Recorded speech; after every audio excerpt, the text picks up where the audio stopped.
dans le fonctionnement du corps, mais toujours dans ce qu'une naturopathe devrait te partager quand elle te parle de santé, quand elle t'accompagne à prendre soin de ta santé. Eh bien, la troisième chose, c'est le fonctionnement de ton corps. Je me suis devancée en démarrant cet épisode. Et oui, c'est important et cela fait suite, enfin, si tu regardes bien, chacune des capsules, chacun des épisodes fait suite à ce que je t'ai dit précédemment et ça suit sa route, sa continuité logique. Quand tu connais le fonctionnement de ton corps, tu sais ce qui est bon pour toi. Certaines, alors, même si, et ça, même si on t'apprend que le corps humain a besoin de telle ou telle chose, et c'est vrai, mais toi, tu sais ce qui te va, ce qui ne te va pas, et tu sais comment traiter avec tes propres consommations de tels ou tels aliments, ou à tel ou tel moment, ou avec telle ou telle chose. Connais-toi toi-même. Je reviens vraiment là-dessus parce que la connaissance va faire que tu sauras quand ta santé est dans un état beaucoup moins optimal, comment tu peux y remédier. Tu sauras s'il te faut plus de sommeil, tu sauras s'il te faut plus de temps. Je prends l'exemple du temps. Tu peux avoir une très bonne alimentation, une alimentation correcte, mais avoir un style de vie, une hygiène de vie qui te met dans des états émotionnels très down. Pourtant, tu fais tout ce qu'il faut au niveau de ton alimentation. Tu fais attention à ta santé. Mais c'est à ce niveau-là que ça flanche.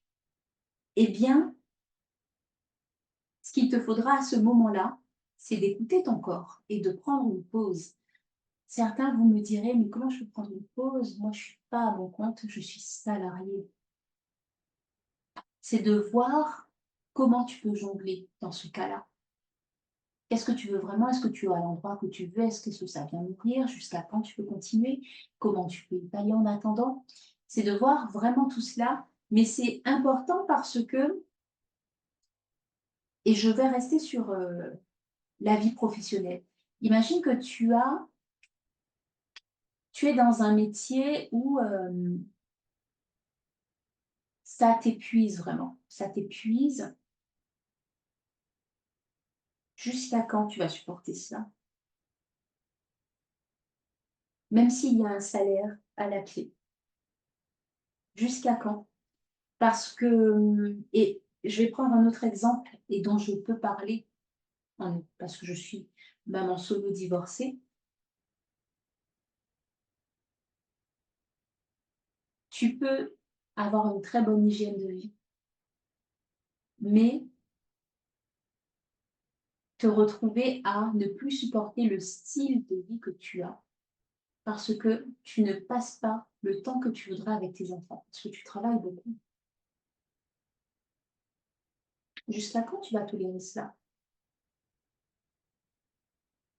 C'est quelque chose, pour cet exemple-là, dans lequel je me suis retrouvée et où je me suis dit, je fais un choix.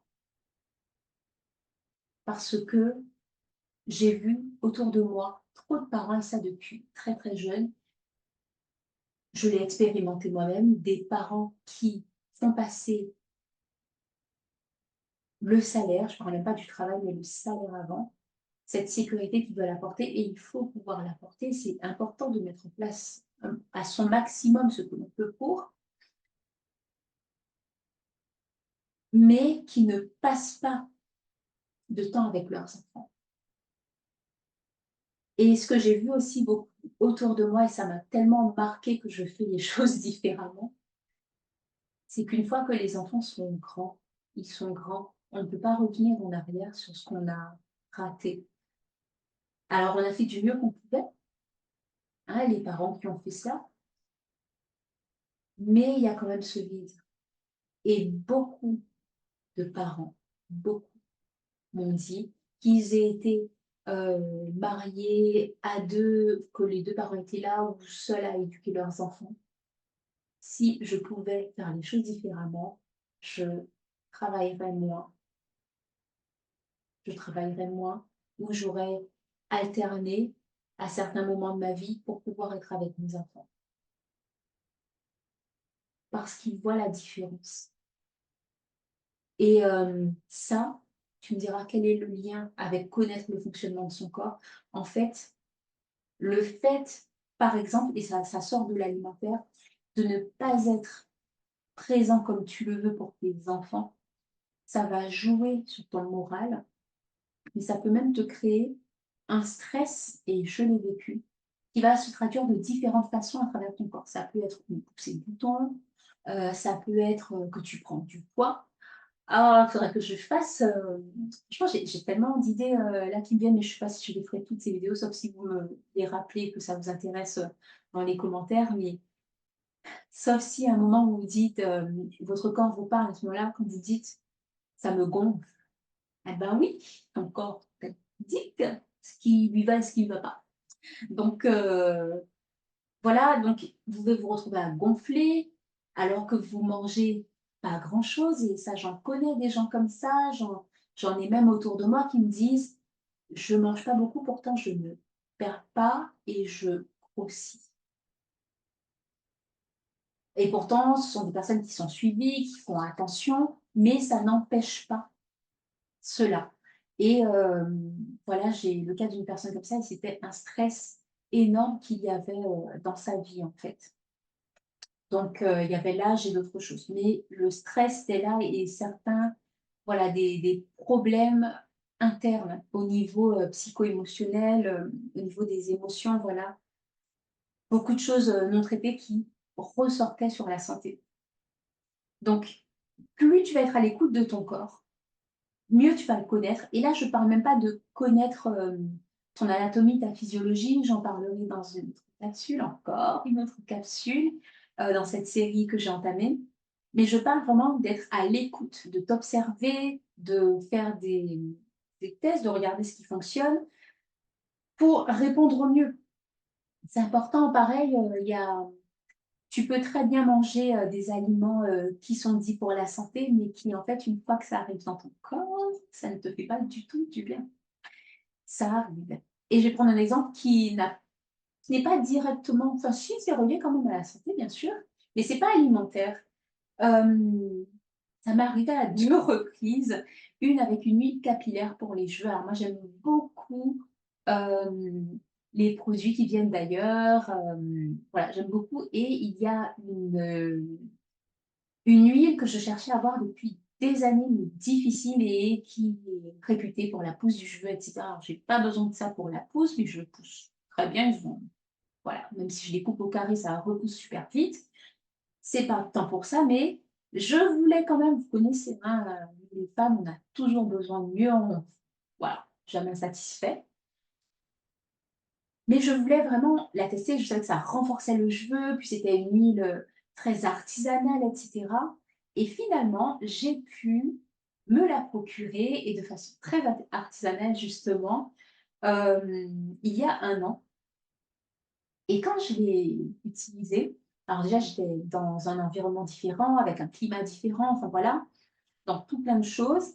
Donc j'ai dû me réadapter, mes cheveux qui réagissent différemment, et je l'ai utilisée pendant plusieurs jours. Jusqu'à ce que, hem, je me rende compte que j'ai une allergie. Alors moi, comme je vous ai dit dans la précédente capsule, ma peau est très réactive, et je ne peux pas utiliser, n'importe quoi. Pourtant là, c'est pas n'importe quoi. Je voulais absolument cette huile qui venait d'une graine absolument magnifique, mais qui en fait, à moi, ne me convenait pas. Et quand j'ai réfléchi à qu'est-ce qui pourrait me donner une allergie, c'était pas mon alimentation, mais c'était un produit que j'avais mis dans mes cheveux, un produit naturel, une graine, enfin c'était du pur produit, mais à moi, ça ne m'allait absolument pas. Et pourtant, elle est bonne pour la santé du cheveu. Là, j'ai parlé du cheveu, mais je pourrais pas parler des produits pour la peau, et en interne, c'est pareil. Donc on peut vous dire: «Oui, tu dois prendre ça». Mais qui dit que c'est bon pour toi spécifiquement, avec le terrain que tu as actuellement? Parce que c'est peut-être plus celui que tu avais avant. Il y a des choses, des paramètres qui peuvent changer, tout un tas d'éléments à prendre en compte. Donc connais-toi. fonctionne par l'essai-erreur. C'est ça aussi, j'en ferai une vidéo, ça fait plein de vidéos et de podcasts à vous faire, mais sur le principe d'essai-erreur en psychologie. Ouais, non, c'est bon, j'allais faire une digression, commencer à vous parler du psychologue et de l'expérience qu'il a faite. On va garder ça pour une prochaine fois. Mais je me recentre. Expérimente, fais l'essai et regarde ce qui te convient. Observe-toi dans ce que tu manges le matin. Pareil, pareil. Oh, alors ça, franchement, si je devais tout vous prendre, ça ferait beaucoup. Il y a des gens qui vont vous dire il faut absolument prendre un petit déjeuner le matin. Ferme. Les études le disent, les docteurs le disent. Si tu ne manges pas, c'est grave pour ta santé. C'est normal qu'il se passe quelque chose parce que tu ne prends pas de petit déjeuner le matin. Bon, ça, j'en parle parce qu'on me l'a sorti tellement. Wow.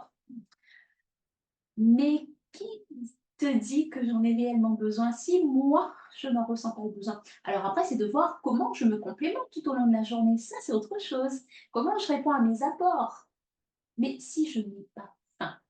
Et ça, c'est en plus, c'est très lié à notre société. On est dans une société ici, pour la plupart d'entre nous qui m'écoutez. Alors non, c'est vrai, il n'y a pas que des Français, mais en tout cas, en France, et les sociétés occidentales, occidentales françaises, je vais rester sur la France, habituées à manger le matin, mais ce ne sera pas le cas si vous allez en Indonésie, par exemple. Le fasting, le jeûne intermittent, ça vient pas. Le truc super tendance, ça tombe pas du ciel, c'est inspiré d'autres cultures. Donc, on a tous un métabolisme différent. Sois à l'écoute, regarde comment fonctionne ton corps, teste. Teste tout. Et pour certains tests, fais-toi accompagner, trouver ce qui correspond. Il y a certaines pathologies qui ont trouvé un soulagement énorme, voire une réduction quasi totale de ce qui, voilà, des symptômes qui apparaissaient pour ces pathologies, juste en allant voir comment fonctionne le corps, juste en regardant les habitudes alimentaires, juste en regardant certains moments, certaines prises, certaines combinaisons, certains apports, repos, enfin, certaines extractions, etc. C'est vaste. Il y a besoin d'explorer cela. Je t'invite à le faire en tout cas. Est-ce que je t'ai donné une solution directe et précise? Peut-être que je t'ai pas dit de prendre tel ou tel aliment, mais ça c'est parce que je ne te connais pas directement pour l'instant. Mais mon conseil, il est très clair et très précis. Dans tout ce que je t'ai dit, si tu as bien écouté, je t'invite à le faire. Ensuite, on peut le faire ensemble si tu le souhaites, ça me fera super plaisir. Mais fais-le déjà toi, prends soin de toi et dis-toi que la santé, c'est le processus d'une vie. Autorise-toi à te tromper, autorise-toi à explorer et puis écoute-toi d'abord. Ensuite, il y a des choses, sois ouvert aussi au changement et sois aussi doux envers toi, sois aussi doux envers l'autre que tu aimerais que les autres le soient envers toi. Et puis pose tes limites aussi. Fais-toi. Voilà, il y a un exemple qui me vient avant de finir cet épisode. C'est dans la phase où j'étais 99% végétalienne, voire végétarienne. Ouais, même végétalienne. Bref, c'est dans cette phase, voilà, entre deux là. Et il y a une partie de ma famille qui pensait que je mourrais de faim, que avec mes enfants aussi, on mourrait de faim parce qu'ils ne me voyaient pas manger de viande. Ils disaient, mais tu picores en fait toute la journée. En plus, c'est vrai, j'avais tout le temps des graines, des amandes et ceci et cela. Et ils disaient, mais tu vas tomber malade. Alors que dans ce que je mange, si on prend que les noix de cajou, c'est rempli de protéines. J'avais les joues comme ça, hein, coupées en porcelaine. Je ne manquais absolument pas de mes protéines en termes d'apport quotidien. J'avais exactement le bon gras, même trop, parce que ben, j'en mangeais en quantité. Quant aux minéraux, j'en avais largement avec toutes les bouteilles de jus, de légumes, etc. Tous les abords que je faisais entre les smoothies et les tisanes Voilà, je parle même pas de compléments alimentaires, là, je parle de l'alimentation et pareil pour mes enfants. Donc pose tes limites. Pose tes limites, vas-y à ton rythme, mais accorde-toi cela de pouvoir aussi expliquer aux autres que tu explores et que tu es accompagné. Ça aussi, c'est important parce que ça permet de vraiment voir avec quelqu'un, un professionnel de santé, ce qui va te convenir et poursuivre ce cheminement. Et dans ma dynamique, je fonctionne vraiment en termes d'apport, de transformation durable pour la vie.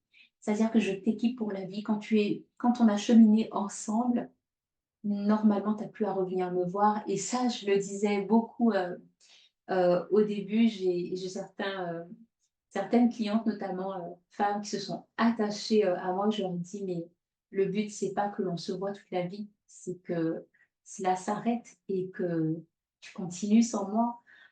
Mais c'est ça, parce que, et c'est très sain, parce que créer une dépendance à un professionnel pour sa santé, que ce soit physique ou tout le temps par un coach, c'est pas forcément sain. Détache-toi de toute dépendance à quoi que ce soit, à qui que ce soit, et va vers cette autonomie. Parole de Verseau solaire. On s'arrête là. Et dans un prochain épisode, on parlera d'un autre point que la naturopathe devrait absolument t'enseigner. J'espère en tout cas que ces capsules te font du bien, qu'elles t'amènent à poser un autre regard sur ta santé. Je ne t'apporterai pas de solution miracle. Par contre, des solutions qui peuvent faire la différence et ne serait-ce que des prises de conscience, des shifts que tu peux avoir peuvent faire toute la différence. J'aurais aimé à certains moments de ma vie, notamment quand j'ai commencé à m'occuper de ma santé, à la prendre en main, que l'on vienne me rassurer avec des discours comme cela, au lieu de me dire, de me faire me sentir mal parce que je mange trop sainement et que dans le clan des gens qui mangent trop sainement, je ne mange pas assez sainement et ou que je ne fais pas les choses assez bien. J'aurais aimé ça.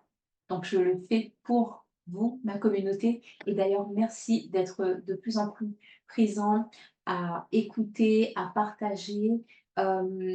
Interagissez avec moi. Dites-moi ce que vous appréciez dans ces épisodes, comment vous vivez aussi votre santé. Ça me fera plaisir d'avoir vos retours.